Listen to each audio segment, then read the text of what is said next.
Et si l'État devait de l'argent à certaines personnes sans qu'elles le sachent? C'est un peu l'idée derrière une aide souvent méconnue, le Ma'anak Avoda. C'est une prime qui peut vraiment faire une différence pour pas mal de familles, alors voyons ensemble de quoi il s'agit. On a peut-être déjà entendu cette histoire. Des voisins, des amis qui reçoivent d'un coup une somme assez conséquente, parfois plus de 5000 shekels qui tombent directement du gouvernement. On se demande d'où ça peut bien venir et surtout, est-ce que ça pourrait nous concerner aussi? C'est exactement la question à laquelle on va répondre. Alors, cette aide un peu mystérieuse, elle porte un nom, le Ma'anak Avoda. Allez, on va décortiquer ensemble ce que ce terme signifie et qui précisément est concerné. Voilà, la définition est assez simple et directe. Le Ma'anak Avoda, qu'on peut traduire par prime au travail, c'est une subvention. C'est un coup de pouce financier de la part de l'État. Et il est spécifiquement pensé pour les gens qui travaillent, qu'ils soient salariés ou indépendants, mais dont les revenus restent modestes. D'accord, mais pourquoi? Quelle est la logique derrière tout ça? Pourquoi est-ce que l'État a mis en place ce système? C'est une question importante pour bien comprendre l'objectif de cette mesure. En fait, l'idée est double, et c'est ça qui est assez malin.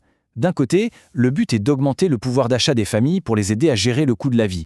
Mais de l'autre, et c'est là que ça devient intéressant, comme cette prime est réservée aux travailleurs, eh bien, elle sert aussi à encourager l'emploi et à lutter contre le chômage. C'est une stratégie gagnant-gagnant en quelque sorte.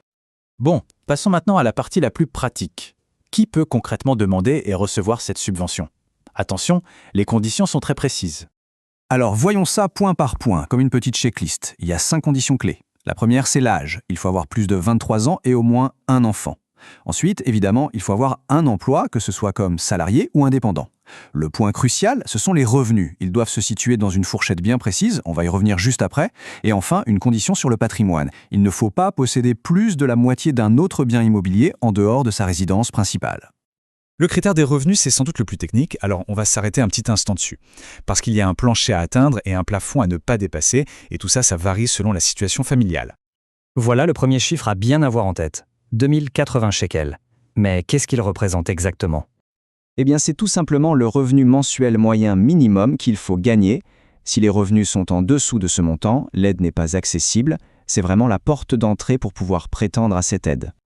Et puis, il y a les plafonds à ne pas dépasser. Pour une situation familiale, disons, standard, le revenu mensuel moyen doit être inférieur à environ 6300 shekels. Mais on voit que le système s'adapte. Ce plafond monte un peu pour les familles avec 3 enfants ou plus, et il grimpe même à plus de 11 500 shekels pour une famille monoparentale. Ce qui est logique, ça reconnaît les défis financiers qui sont plus importants dans ces cas-là. Maintenant, on va regarder un cas un peu particulier, qui est souvent source de questions. C'est une situation un peu plus fine qui montre bien les subtilités du système. C'est une excellente question ça. Que se passe-t-il si une personne travaille pour un membre de sa famille, comme son père ou sa mère, mais qu'elle a aussi un autre job chez un employeur qui n'a aucun lien de parenté? Est-ce que ça change quelque chose pour l'obtention du Ma'anak Avoda? Et là, la règle est très claire. Les revenus qui viennent de l'employeur qui est un parent, eh bien, ils sont tout simplement ignorés dans le calcul. La subvention est donc calculée uniquement sur la base du salaire versé par l'autre employeur, celui qui n'est pas de la famille. Autrement dit, seule une partie des revenus est prise en compte. C'est un détail super important à connaître. Alors la question finale est simple. Après avoir vu tous ces critères, est-ce que ça ne concernerait pas quelqu'un dans notre entourage? Ou peut-être même soi-même? Chaque année, tellement de familles passent à côté de cette aide, juste par manque d'informations.